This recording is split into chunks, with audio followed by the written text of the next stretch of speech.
শ্রী শ্রী রামকৃষ্ণ কথামৃতের ষষ্ঠ পরিচ্ছেদ থেকে আজকে আমরা পাঠ করব। ষষ্ঠ পরিচ্ছেদে যে বিষয়ে বলা হয়েছে, মায়া বা অহং আবরণ গেলেই কি মুক্তি বা ঈশ্বরলাভ হয়। তো আমরা এই বিষয়ে পাঠ শুরু করার আগে শ্রীমদ্ ভাগবত গীতার ৩ নং অধ্যায়ের ২৭ নং শ্লোকটা একটু পাঠ করব। শ্রী ভগবান উবাচ প্রকৃতে ক্রিয়মাণানি গুণৈ কর্মাণি সর্বস্ব অহংকার বিমূঢ়াত্মা কর্তাহমিতি মন্যতে। এর অর্থে বলা হয়েছে, অর্থাৎ বাংলা অর্থ, বাস্তবে কর্ম সর্বপ্রকারে প্রকৃতির গুণের দ্বারা সম্পন্ন হয়, কিন্তু যার অন্তঃকরণ অহংকারে মোহিত সেই অজ্ঞ ব্যক্তি মনে করে আমি কর্তা, অর্থাৎ আমি করছি। এবার আমরা আসি শ্রী শ্রী রামকৃষ্ণ কথামৃতে। বিজয় বলেছেন, মহাশয়, কেন আমরা এরূপ বদ্ধ হয়ে আছি, কেন ঈশ্বরকে দেখতে পাই না? ঠাকুর শ্রী রামকৃষ্ণ বলছেন, জীবের অহংকারী মায়া, এই অহংকার সব আবরণ করে রেখেছে। আমি মলে ঘুষিবে জঞ্জাল। যদি ঈশ্বরের কৃপায় আমি অকর্তা এই বোধ হয়ে গেল, তাহলে সে ব্যক্তি তো জীবনমুক্ত হয়ে গেল, তার আর ভয় নাই। এই মায়া বা অহং যেন মেঘের স্বরূপ। সামান্য মেঘের জন্য সূর্যকে দেখা যায় না, মেঘ সরে গেলেই সূর্যকে দেখা যায়। যদি গুরুর কৃপায় একবার অহং বুদ্ধি যায়, তাহলে ঈশ্বর দর্শন হয়। ২.৫ হাত দূরে শ্রী রামচন্দ্র, যিনি সাক্ষাৎ ঈশ্বর, মধ্যে সীতারূপিণী মায়া ব্যবধান আছে বলে লক্ষণরূপ জীব সেই ঈশ্বরকে দেখতে পান নাই। এই দেখো, আমি এই গামছাখানা দিয়ে মুখের সামনে আড়াল করছি, আর আমায় দেখতে পাচ্ছ না, তবু আমি এত কাছে। সেইরূপ ভগবান সকলের চেয়ে কাছে, তবু এই মায়া আবরণের দরুন তাকে দেখতে পারছ না। জীব তো সচ্চিদানন্দ স্বরূপ, কিন্তু এই মায়া বা অহংকারে তাদের সব নানা উপাধি হয়ে পড়েছে, আর তারা আপনার স্বরূপ ভুলে গেছে। এক একটি উপাধি হয় আর জীবের স্বভাব বদলে যায়। যে কালো পেড়ে কাপড় পরে আছে, অমনি দেখবে তার নিধুর টপ্পার টান এসে জোটে। আর তাস খেলা, বেড়াতে যাবার সময় হাতে ছড়ি, এই সব এসে জোটে। রোগা লোকও যদি বুট জুতা পরে, সে অমনি শীষ দিতে আরম্ভ করে। সিঁড়ি উঠবার সময় সাহেবদের মতো লাফিয়ে উঠতে থাকে।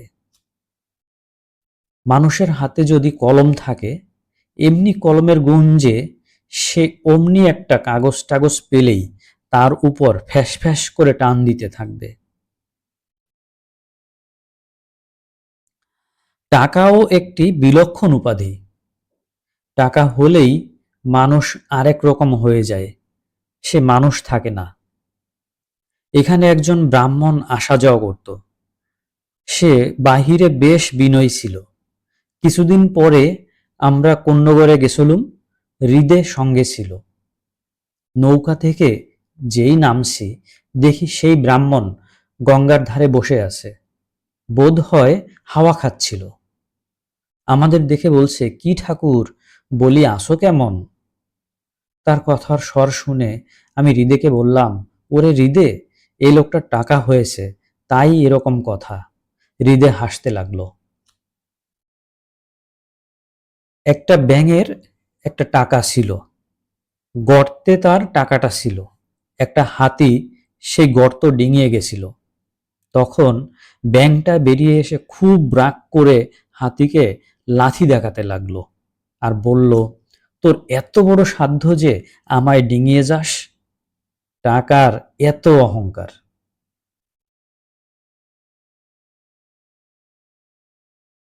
জ্ঞান লাভ হলে অহংকার যেতে পারে, জ্ঞান লাভ হলে সমাধিস্থ হয়, সমাধিস্থ হলে তবে অহং যায়। সে জ্ঞান লাভ বড় কঠিন।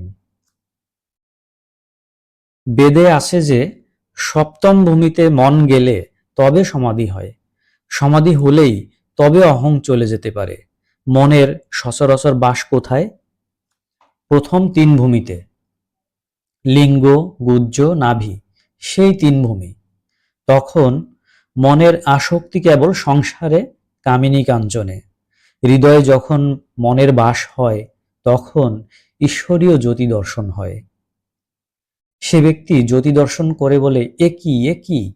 তারপর কণ্ঠ। সেখানে যখন মনের বাস হয় তখন কেবল ঈশ্বরীয় কথা কহিতে ও শুনিতে ইচ্ছা হয়। কপালে, ভ্রু মধ্যে মন গেলে তখন সচ্চিদানন্দ রূপে দর্শন হয়। সেই রূপের সঙ্গে আলিঙ্গন, স্পর্শন করতে ইচ্ছা হয়, কিন্তু পারে না। লণ্ঠনের ভিতর আলো দর্শন হয় কিন্তু স্পর্শ হয় না। ছুঁই ছুঁই বোধ হয় কিন্তু ছোঁয়া যায় না। সপ্তম ভূমিতে মন যখন যায় তখন অহং আর থাকে না, সমাধি হয়। বিজয় প্রশ্ন করছেন, সেখানে পৌঁছিবার পর যখন ব্রহ্মজ্ঞান হয় মানুষ কি দেখে? ঠাকুর শ্রীরামকৃষ্ণ বলছেন, সপ্তম ভূমিতে মন পৌঁছিলে কি হয় মুখে বলা যায় না। জাহাজ একবার কালা পানিতে গেলে আর ফিরে না। জাহাজের খবর পাওয়া যায় না, সমুদ্রের খবরও জাহাজের কাছে পাওয়া যায় না। নুনের ছবি সমুদ্র মাপতে গেছিল, কিন্তু যেই নেমেছে অমনি গলে গেছে। সমুদ্র কত গভীর কে খবর দিবে?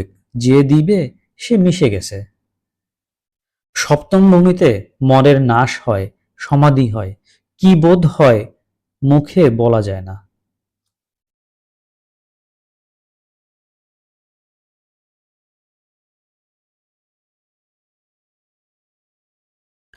যে আমিতে সংসারী করে, কামিনী কাঞ্চনে আসক্ত করে, সেই আমি খারাপ। জীব ও আত্মার প্রভেদ হয়েছে এই আমি মাঝখানে আছে বলে। জলের উপর যদি একটা লাঠি ফেলে দেওয়া যায় তাহলে দুটো ভাগ দেখায়। বস্তুত এক জল, লাঠিটার দরুন দুটো দেখাচ্ছে। অহংই এই লাঠি, লাঠি তুলে নাও, সেই এক জলই থাকবে। বজ্জাত আমিকে, যে আমি বলে আমায় জানে না, আমার এত টাকা, আমার চেয়ে কে বড়লোক আছে। যদি চোরে 10 টাকা চুরি করে থাকে, প্রথমে টাকা কেড়ে লয়, তারপরে চোরকে খুব করে মারে, তাতেও ছাড়ে না। পাহারাওয়ালাকে ডেকে পুলিশে দেয় ও ম্যাথ খাটায়। বজ্জাতামি বলে জানে না আমার 10 টাকা নিয়েছে, এত বড় আস্পর্ধা। বিজয় বলছেন, যদি অহং না গেলে সংসারে আসক্তি যাবে না, সমাধি হবে না, তাহলে ব্রহ্মজ্ঞানের পথ অবলম্বন করাই ভালো, যাতে সমাধি হয়। আর ভক্তিযোগে যদি অহং থাকে তবে জ্ঞানযোগই ভালো। ঠাকুর শ্রী রামকৃষ্ণ বলছেন, দুই একটি লোকের সমাধি হয়ে অহং যায় বটে, কিন্তু প্রায় যায় না। হাজার বিচার করো, অহং ফিরে ঘুরে এসে উপস্থিত। আজ অশ্বত্থ গাছ কেটে দাও, কাল আবার সকালে দেখো ফেকড়ি বেরিয়েছে। একান্ত যদি আমি যাবে না, থাক শালা দাস আমি হয়ে। হে ঈশ্বর, তুমি প্রভু, আমি দাস, এইভাবে থাকো। আমি দাস, আমি ভক্ত, এরূপ আমিতে দোষ নাই।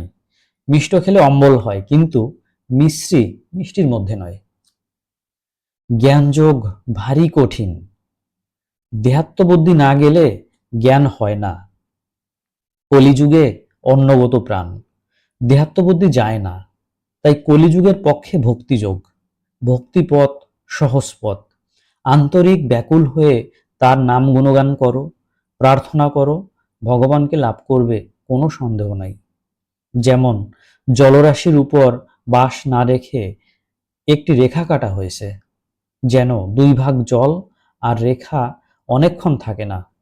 দাস আমি, কি ভক্তের আমি, কি বালকের আমি, এরা যেন আমি রেখা মাত্র। এতক্ষণ ধৈর্য ধরে শ্রী শ্রী রামকৃষ্ণ কথামৃত থেকে পাঠ শোনার জন্য আপনাদেরকে ধন্যবাদ জানাচ্ছি। সবার মঙ্গল হোক।